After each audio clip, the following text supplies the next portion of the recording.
梦魇绝症第3季大结局终于来了，话不多说，正片走起。由于一直未能找到法蒂玛，黑哥与肯尼正在商议着下一步的计划。爱丽丝突然冲了进来，表示小黑可能知道法蒂玛的下落。两人听后同时露出了不解的表情。而此刻的法蒂玛正茫然无助地坐在地窖的墙边，好不容易发现的暗门却逃不出去，让他有些心灰意冷。殊不知正是因为没有打开门才救了他一命。法蒂玛的肚子传来了剧烈的疼痛，她艰难地躺在床上，解开衣服一看，发现里面似乎有东西就要破肚而出，强烈的不适感让法蒂玛发出了痛苦的哀嚎，祈祷着有人赶快来救自己。爱丽丝向两人解释，昨天自己与小黑一起搜寻之时，她曾安慰过自己，表示法蒂玛很好，要其不用担心，语气是那么的镇定，这不得不让人心生怀疑。得知这个情况后，黑哥便要两人先去群居屋控制住小黑，自己则是找到了沙妹，因为他也曾受到过小镇的蛊惑。小黑的情况似乎与沙妹类似，都是坚定不移的相信只要办到某件事后，所有人就能离开梦魇小镇。而作为一个过来人，黑哥希望沙妹能够开导小黑，让他说出法蒂玛的下落。两人刚刚来到门口，就遇到了出门的金姐，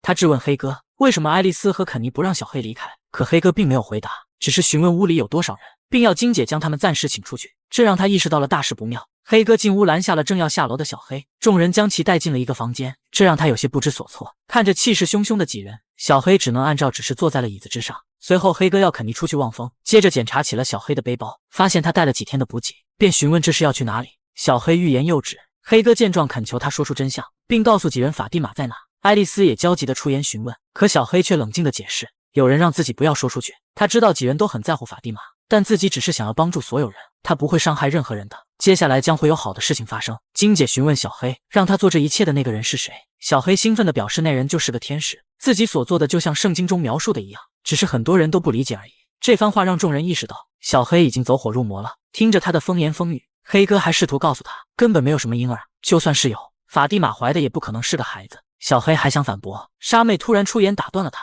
解释自己也曾受到过小镇的蛊惑，但无论你听到过什么样的承诺，最终小镇都不会实现的，他只是在利用你而已。Fatima is gonna be fine. You don't fucking know that, okay? You don't know that. 眼见小黑执迷不悟，一旁的爱丽丝终于忍不住了，她猛地上前就要大打出手，好在黑哥及时的拦住了儿子，其他人也帮忙将其拽出了房间。时间紧迫，每过1秒钟法蒂玛就有可能遭遇危险，于是黑哥决定使用下策。他愤怒地来到了工具房，从箱子中取出了趁手的工具，逐一地将其装进了包中。此时许久未见的神父突然现身，他言辞犀利地开始讽刺黑哥，别人杀人时会被惩罚喂给怪物，自己儿媳杀人时却选择了包庇。神父斥责黑哥也太双标了，尽管这些话句句戳心，可黑哥根本没有反驳的心情。神父本该和自己一起帮助所有人，可他却选择了送死。黑哥痛斥神父没资格评判自己，他2半斤8两，谁也别说谁。神父听后并没生气，只是提醒黑哥，他再这样下去，梦魇小镇就真的赢了。如果想要反败为胜，你现在就需要决定你是谁，因为从现在开始，你就是这样的人。此话犹如醍醐灌顶，让黑哥顿时意识到了什么。看着神父消失的方向，他像是下定了某种决心，毅然决然地走出了工具房。法蒂玛声嘶力竭地大声呼救，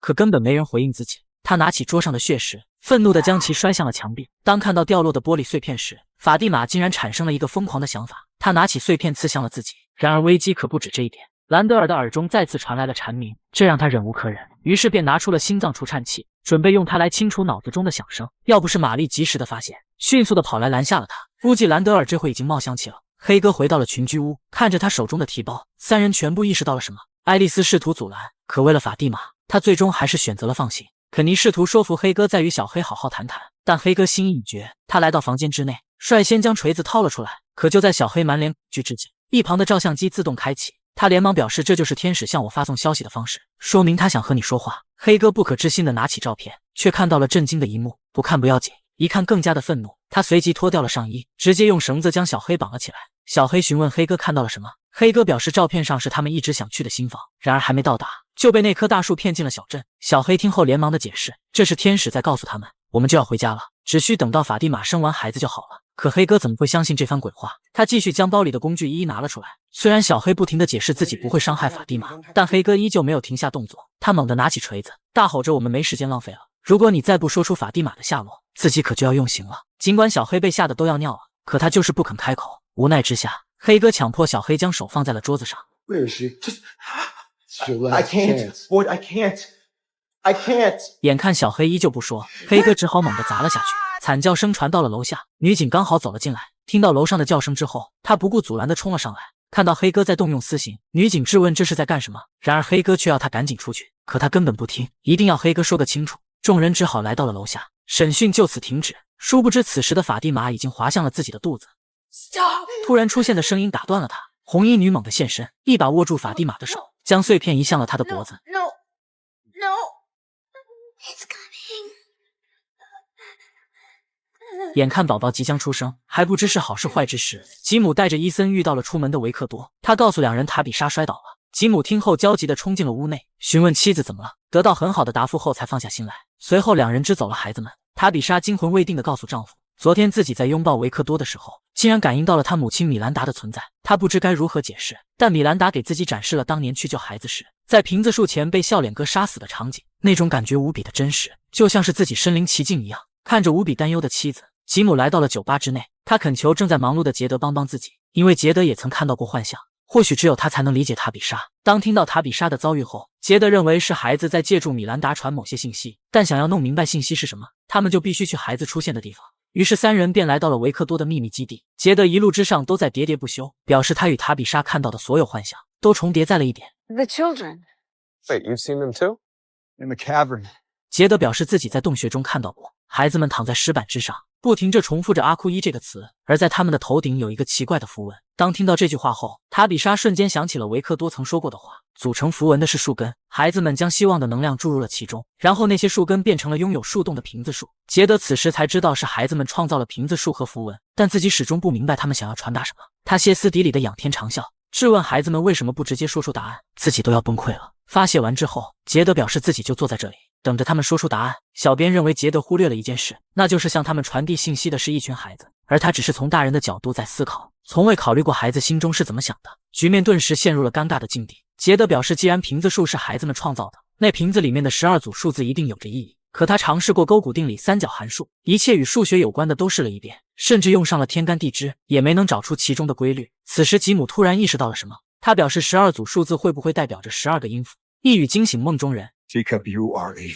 fucking genius. 杰德夸赞完吉姆，便要他回家取出地下室内的小提琴，然后与两人在酒吧会合。杰德看着纸条上的数字，试图分辨出它们分别代表什么音符。可就在他哼出音调之际，脑海中竟然自动浮现出了一段音乐。赶来的吉姆连忙的打断了杰德，解释三人刚刚破解了数字之谜，音乐就神奇的突然出现在了他的脑海中。这事难道不奇怪吗？或许这又是梦魇小镇耍的把戏，目的就是操纵并伤害他们，就像是黑哥说的那个音乐盒一样。杰德激动的说道：“难道他们就这样放弃吗？”塔比莎直接打断了两人，表示既然担心音乐有问题，为了安全起见，他们可以去小镇之外演奏，而最合适的地方就是瓶子树下，因为那是一切开始的地方。群居屋内，黑哥正在解释着自己的行为，而女警却不依不饶。莎妹在一旁听着几人的谈话，感觉再耽误下去也不是办法。她径直的来到屋内，看着痛苦的小黑，莎妹起初打算以德服人，无奈小黑就是一副打死也不说的样子。Sarah, Boyd doesn't understand how far he needs to go to make you tell him. 说完这句话后，莎妹就捡起了地上的螺丝刀，紧接着楼上便传出了凄惨的哀嚎，众人惊慌的朝上面跑去。推开门后就震惊的看到，莎妹竟然刺瞎了小黑的一只眼睛，这正好应了那句女人能顶半边天的老话。得知法蒂玛被关在地窖后，几人焦急往内赶去。与此同时，吉姆三人来到了瓶子树下，杰德利用小提琴演奏起了脑海中浮现的音乐。塔比莎仔细地观察着四周，而在地窖之中，红衣女人正在为法蒂玛接生。伴随着音乐的响起，地上那扇打不开的暗门竟然自动开启。等到黑哥几人刚刚冲进地窖，法蒂玛已经生产完毕。红衣女人抱着宝宝走进了地道之内，房门被打开，爱丽丝担心地冲向了法蒂玛，而她则是惊恐地表示，红衣女人带着宝宝从那里离开了。黑哥向着地道里望了一眼，立刻要肯尼和爱丽丝带着法蒂玛返回群居屋，而自己准备下去一探究竟。他不想要再被小镇蒙蔽双眼了。此时法蒂玛说出了一个秘密，他终于知道怪物们是怎么来的了。他们牺牲了自己的孩子，从红衣女人那里换来了永生，但代价就是以人为食。黑哥沿着通道一路前行，来到了一处洞口，他看到红衣女人将宝宝放在了地上，之后在所有怪物的注视下，宝宝开始迅速的长大，最终破茧而出，变成了被杀死的笑脸哥。看到这一幕的黑哥被震惊的目瞪口呆。另一边，杰德还在继续演奏着音乐，在塔比莎的注视下，孩子们纷纷现身，缓缓地朝着他们走来。然而吉姆却看不到，发现孩子们停下了脚步，塔比莎连忙要杰德继续演奏。此时其中的一个小女孩来到了塔比莎的面前，她缓缓地跪在了地上，塔比莎也学着样子跪下。Aren't Cooey？ 再度听到了阿库伊这个词语，塔比莎与杰德眼中再没了之前的迷茫，他们瞬间明白了其中的含义。 What's that? I'm Kui.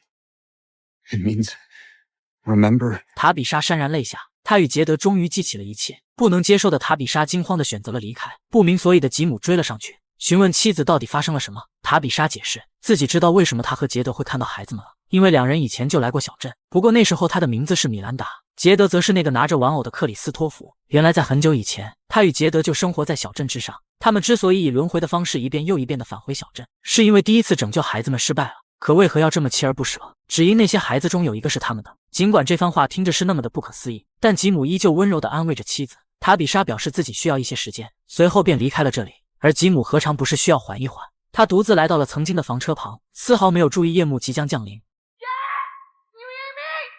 Julie! 听到女儿的呼喊， I'm over here! 吉姆大声地回应自己在这。朱莉看到父亲后，焦急地跑向了吉姆，随即惊慌失措地要他赶紧返回小镇，似乎有什么危险就要发生。仔细看去，此时的朱莉变成了短发，小编猜测她应该来自未来，目的就是救下父亲。因为小镇上的朱莉将自己在废墟遭遇的事情告诉了弟弟，他说自己在走进废墟后，应该是前往了过去的某个时段。弟弟解释就像是一个穿越者，这话提醒了朱莉，他认为如果这是真的，那就代表自己可以改变事物，或许能救下死去的人们。然而伊森却告诉姐姐，这不可能会起作用。